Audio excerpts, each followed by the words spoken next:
Everyone, আমি Souvik. Welcome to সিনেগানি। কথা বলবো এই ভিডিওর মধ্যে haunted 3D echoes of the past এই ছবিটাকে নিয়ে। দেখুন, সিনেমা দু রকমের হয়, ভালো সিনেমা, খারাপ সিনেমা। এর বাইরে যেটা হয় সেটা হচ্ছে রোস্ট সিনেমা, মানে যে ছবিটা বাংলা পিছনে ডিরেক্টরের কোনো ভিশন কিছু থাকে না। এবং এই রোস্ট সিনেমা নিয়ে আমার চ্যানেলে অনেক ভিডিও আপনারা পেয়ে যায় রোস্ট রিভিউ সেগমেন্টের মধ্যে। এবারে এই ছবিটা এটা কিন্তু রোস্ট ভিডিও সেগমেন্টের মধ্যে পড়ে না।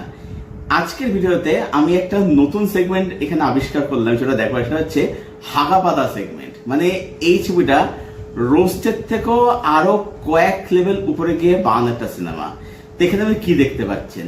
এখানে দেখতে পাচ্ছেন না জেনে এআই ব্যবহার করলে তার ফলাফল কি হয়। ঠিক আছে, এটা গেল একটা দিক। দ্বিতীয় আপনি কি পাচ্ছেন? প্র্যাকটিক্যাল এফেক্টের ভূত নয়, একদম এআই এফেক্টের ভূত। যে ভূতকে দেখে আপনার ওই হিউম্যানের স্কেলিটন থেকে পুরো স্কেলিটনের 144 ভার্সন আপনি এখানে দেখতে পাবেন। এখানে এটা হচ্ছে ভূতের বর্ণনা।